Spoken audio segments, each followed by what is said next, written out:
सच है विपत्ति जब आती है कायर को ही दहलाती है। सुरमा नहीं विचलित होते, क्षण एक नई धीरज खोते।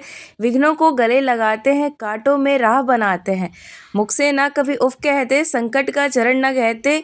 जो आ पड़ता सब सहते, उद्योग निरत नित रहते। सूलों का मूल नसाने को, बड़ खुद विपत्ति पर छाने को। है कौन विघ्न ऐसा जग में टिके सके। वीर नर के मग में खम ठोक ठेलता है जब नर। पर्वत के जाते पांव उखड़, मानो जब जोर लगाता है पत्थर पानी बन जाता है। गुण बड़े एक से एक प्रखर हैं, छिपे मानव के भीतर। मेहंदी में जैसी लाली हो, वर्तिका बीच उजियाली हो। बत्ती जो नहीं जलाता है, रोशनी नहीं वह पाता है।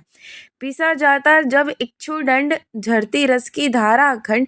मेहंदी जब सहती है प्रहार, बनती लालनाओं का श्रृंगार। जब फूल पिरोए जाते हैं, हम उसको गले लगाते हैं। वसुधा का नेता कौन हुआ, भूखंड विजेता कौन हुआ। अतुलित यश क्रेता कौन हुआ, नौ धर्म प्रणेता कौन हुआ। जिसने ना कभी आराम किया, विघ्नों में रह के नाम किया। जब विघ्न सामने आते हैं, सोते में हमें जगाते हैं। मन को मरोड़ते हैं पल पल, तन को झकझोरते हैं पल पल। सतपथ की ओर लगा कर ही जाते हैं हमें जगा कर ही। वाटिका और वन एक नहीं, आराम और रण एक नहीं। वर्षा अंधड़ आपत अखंड, पौरुष के है साधन प्रचंड। वन में प्रसून को खिलते हैं, बागों में साल न मिलते हैं।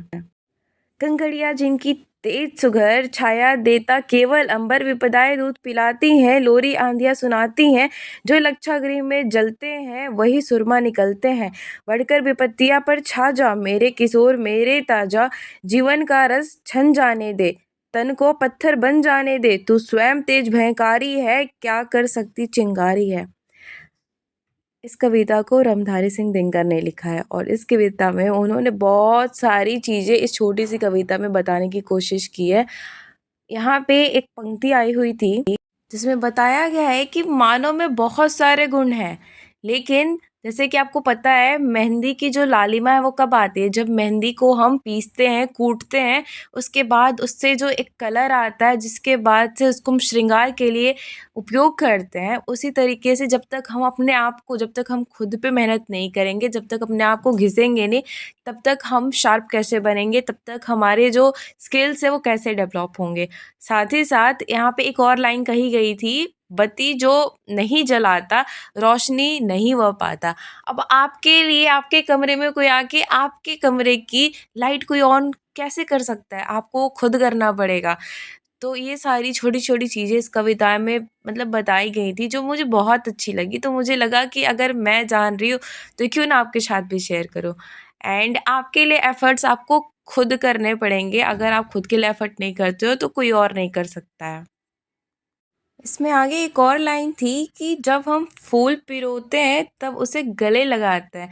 मीन्स जो फूल खिल रहे हैं, अगर हम उसे वैसे ही पेड़ों पे छोड़ दें, कई लोग बोलते हैं कि फूल नहीं तोड़ने चाहिए, तो जब हम फूल को वैसे ही छोड़ देते हैं, वो गिर जाते हैं, पैरों से लग जाते हैं और फिर ख़त्म हो जाते हैं।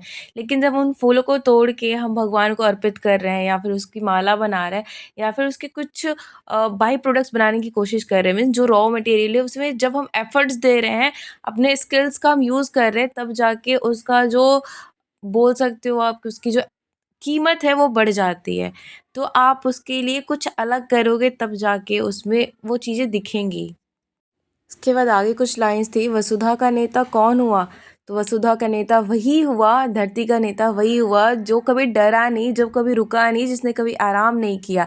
तो एफ़र्ट्स आप देते रहो ताकि आपके हर काम इजीली हो जाए, क्योंकि आप काम नहीं करोगे और आप सोचोगे कि ये चीज़ें नहीं हो पा रही हैं, तो ऐसे नहीं होता है। आपको हार्ड वर्क करना पड़ेगा, कंसिस्टेंट रहना पड़ेगा, डिटर्मिनेशन शो करना पड़ेगा, तब जाके कुछ हो पाएगा। सो गाइज़, इस तरह की कविताओं को सुनने के लिए लाइक करें, शेयर करें, सब्सक्राइब करें और कमेंट करना ना भूलें अगर ये कविता आपको अच्छी लगी हो तो। So guys, thanks for watching, love you all, bye bye. मिलते हैं आपसे नेक्स्ट वीडियो में। एंड अगर आपको कोई और कविता सुननी हो तो आप कमेंट बॉक्स में सजेशन मुझे दे सकते हो। So love you all, bye bye.